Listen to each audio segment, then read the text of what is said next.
Hello everyone, સ્વાગત છે તમારું મારા કિચનમાં। તો આજે હું અહીંયા મોમોસની રેસીપી તમારી સાથે શેર કરીશ। તો મોમોસમાં તો ઘણા બધા પ્રકારના મોમોસ બનતા હોય છે, તો એમાંથી હું અહીંયા વેજ સ્ટીમ મોમોસ બનાવીશ। તો મોમોસ સાથે ખાવામાં આવતી ટેસ્ટી એવી ઇન્સ્ટન્ટ ચટણી બનાવીને પણ હું એની રેસીપી તમારી સાથે શેર કરીશ। જો તમને આ રીતેના સ્ટીમ મોમોસ ભાવતા હોય તો મારો આ વિડીયો એકવાર જોઈ અને ઘરે ચોક્કસથી ટ્રાય કરજો। જો તમને મારો વિડીયો સારો લાગે તો સ્કીપ કર્યા વગર એન્ડ સુધી જોતા રહેજો અને મારા આ વિડીયોને તમારા ગ્રુપમાં વધારેમાં વધારે શેર કરજો। તો મોમોસ બનાવવા માટે મોમોસનું સ્ટફિંગ પહેલાં તો આપણે બનાવીશું। એના માટે મેં અહીંયા એક મોટું બાઉલ ભરી કોબીજ લઈ લીધી છે અને કોબીજ તમે જોઈ શકો છો કે એકદમ ઝીણી મેં ચોપ કરી છે। એ જ રીતે કોબીજથી અડધા ભાગનું મેં અહીંયા ગાજર લઈ લીધું છે, એ પણ એકદમ ઝીણું ચોપ કરી દીધું છે। કેપ્સિકમ મારી પાસે પડ્યું હતું એટલે મેં એ પણ કેપ્સિકમનો પણ ઉપયોગ કર્યો છે। અને આ રીતે બે નાની સાઇઝની ડુંગળી આ રીતે ઝીણી એવી ચોપ કરી અને એ પણ આપણે લઈ લેવાની। તો 1 ટેબલસ્પૂન મીઠું એડ કરી અને બધા જ વેજીટેબલમાં મીઠું મિક્સ થાય એ રીતે ચમચાની મદદથી આપણે આ રીતે મિક્સ કરી દેવાનું। જો તમને કોઈ વેજીટેબલ પસંદ ના હોય તો તમે એ સ્કીપ પણ કરી શકો છો। તો આ રીતે સ્ટફિંગમાં કોબીજનું પ્રમાણ થોડું એવું વધારે હોય છે। તો આ રીતે તમે જોઈ શકો છો કે બધા જ વેજીટેબલ સરસ એવા મિક્સ થઈ ગયા છે। તો હવે ઢાંકણ ઢાંકી અને પાણી થોડું છૂટે મીઠાનું ત્યાં સુધી અડધો કલાક સુધી આપણે એને ઢાંકીને રહેવા દઈશું। તો હવે મોમોસને ઉપરનું લેયર કરવા કે આપણે કવર કરવા માટે લોટ બાંધીને રેડી કરીશું। એના માટે હું અહીંયા 2 કપ ભરી મેદાનો લોટ લઈ લઈશ। જે રીતે તમારે મોમોસ બનાવવા હોય એ રીતે તમે લોટનો ઉપયોગ કરી શકો છો। ટેસ્ટ અનુસાર મીઠું એડ કરી અને મેં અહીંયા કપ ભરી પાણી લઈ લીધું છે અને પાણી મેં અહીંયા એકદમ ઠંડુ લીધું છે। ઠંડા પાણીથી આપણે લોટ બાંધવાનો છે। તો મીઠું અંદર મિક્સ કરી અને થોડું થોડું પાણી એડ કરી અને આપણે લોટ બાંધી દઈશું। વધારે કઠણ પણ નહીં અને વધારે ઢીલો પણ નહીં, એ રીતેનો આપણે લોટ બાંધવાનો છે। તો આ રીતે મેં કુરકુરે મોમોસની રેસીપી પણ બનાવેલી છે। જો તમને એ પણ જોવી હોય તો મારી ચેનલમાં તમને જોવા મળી રહેશે। તો આ રીતે થોડું થોડું પાણી એડ કરી અને આપણે લોટ બાંધી અને આ રીતે રેડી કરી દઈશું। સરસ એવો લોટ બંધાઈ ગયો છે, તો એને ઢાંકી અને આપણે 5 થી 10 મિનિટ માટે એને રેસ્ટ આપીશું। તો હવે અહીંયા હું મોમોસ સાથે ખાવામાં આવતી ટેસ્ટી એવી ઇન્સ્ટન્ટ ચટણી બનાવીને તમને બતાવીશ। તો એના માટે એક બાઉલમાં મેં અહીંયા 2 મોટા ચમચા ભરી મેયોનીઝ લઈ લઈશ। તો આ રીતે 2 મોટા ચમચા ભરી આપણે મેયોનીઝ લઈ લેવાનું। જેવી ચટણી બનાવી હોય એ રીતે તમારે ક્વોન્ટિટી રાખવાની છે। તો આપણે મેયોનીઝ જે રેગ્યુલર આવે છે એ લેવાનું છે અને 2 ચમચી ભરી હું અહીંયા શેજવાન ચટણી અંદર એડ કરી દઈશ। શેજવાન ચટણી થોડી એવી સ્પાઇસી આવે છે એટલે મોમોસ સાથે ખૂબ જ એવી ટેસ્ટી લાગે છે। આ રીતે આપણે મિક્સ કરી દઈશું અને જો ચટણી જે શેજવાન છે એ જરૂર પડશે તો થોડી ફરીથી આપણે એડ કરીશું। તો મેં અહીંયા ફરીથી 1 ચમચી ભરી શેજવાન ચટણી એડ કરી છે અને આ રીતે મિક્સ કરી દઈશું। થોડું એવું સ્પાઇસી હોય તો ખાવાની મજા આવે। જો તમને ટોમેટો સોસ પસંદ હોય તો થોડો એવો અંદર તમે એડ કરી શકો છો। ચટણી આપણી તૈયાર છે, તો એને આપણે સાઈડમાં રાખી દઈશું। તો હવે આપણે વેજીટેબલમાં મીઠું એડ કરીને મિક્સ કરીને રાખ્યા હતા એ ચેક કરી લઈશું। તો તમે જોઈ શકો છો કે પાણી બધું છૂટ્યું છે વેજીટેબલમાંથી। તો જે બધું જ પાણી છે એને આપણે નીકાળી દેવાનું છે। તો આ રીતે મેં અહીંયા કાણાવાળો જાર લઈ લીધો છે, નીચે તપેલી રાખી દીધી છે અને થોડા વેજીટેબલ અંદર આપણે એડ કરવાના। બધું સ્ટફિંગ એડ નથી કરવાનું, થોડું થોડું એડ કરી અને આ રીતે મુઠ્ઠીમાં દબાવી અને બધું જ પાણી આપણે નિતારી દઈશું। જો તમારે આ રીતેની પ્રોસેસ ના કરવી હોય તો કોઈ કપડામાં બધું જ સ્ટફિંગ લઈ અને એકદમ દબાવી અને તમે પાણી પણ નીકાળી શકો છો। આ રીતે પણ સરળતાથી નીકળી જાય છે। તો આ રીતે હું ફટાફટ બધા જ વેજીટેબલમાંથી બધું જ પાણી દૂર કરી અને રેડી કરી દઈશ। તો આ રીતે વેજીટેબલમાંથી બધું જ પાણી દૂર કરવું એ પ્રોસેસ આપણે ખૂબ જ જરૂરી છે। તો આ રીતે બધા જ વેજીટેબલમાંથી હું આ રીતે પાણી દૂર કરી અને રેડી કરી દઈશ। તો તમે જોઈ શકો છો કે આ રીતેનું થોડું એવું પાણી આપણું નીકળ્યું છે। જો તમે મોમોસ સાથે ખાવાની જે ચટણી બનાવતા હોય ટામેટાની, એમાં પણ આ પાણીનો તમે ઉપયોગ કરી શકો છો।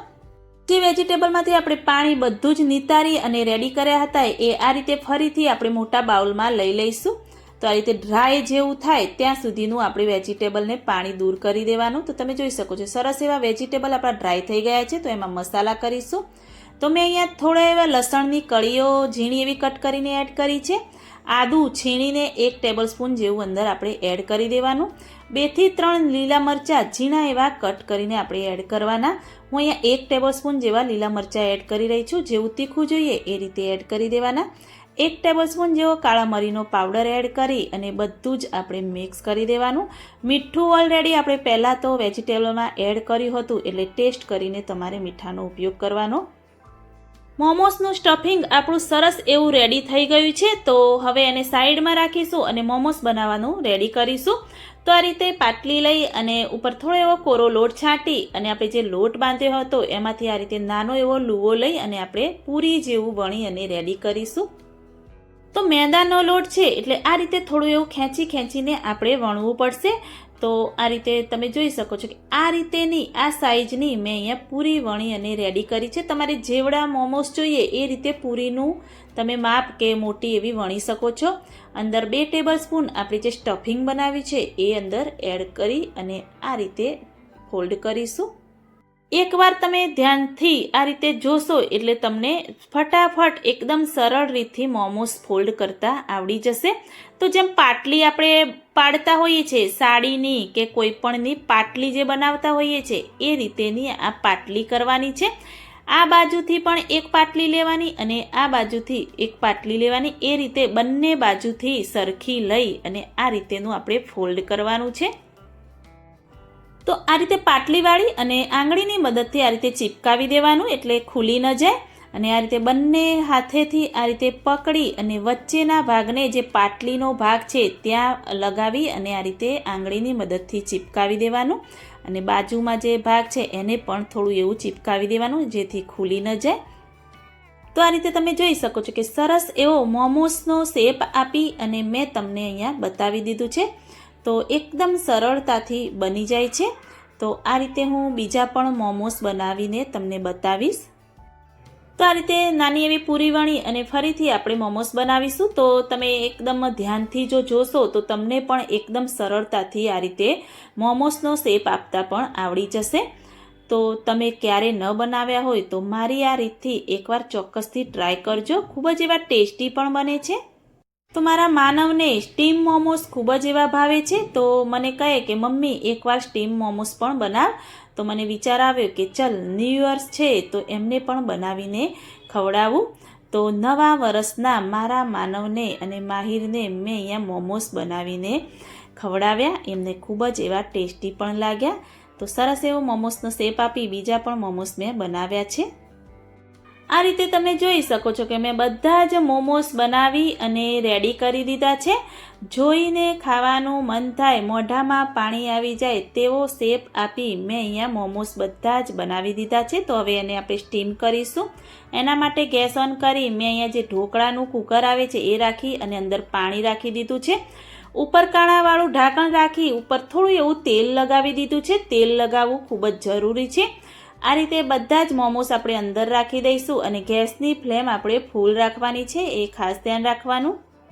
મોમોસ છે એ આ રીતે ખુલ્લા જ રાખવાના છે. ઉપરી મોમોસને નથી રાખવાના, નહીં તો ચોંટી જાય છે, ચીપકી જાય છે.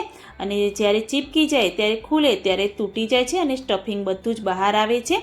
તો આ રીતે બધી જગ્યા કરી અને હું બધા જ મોમોસ રાખી અને આ રીતે બંધ કરી 10 થી 15 મિનિટ માટે ફૂલ ગેસની ફ્લેમ પર એને આપણે થવા દઈશું.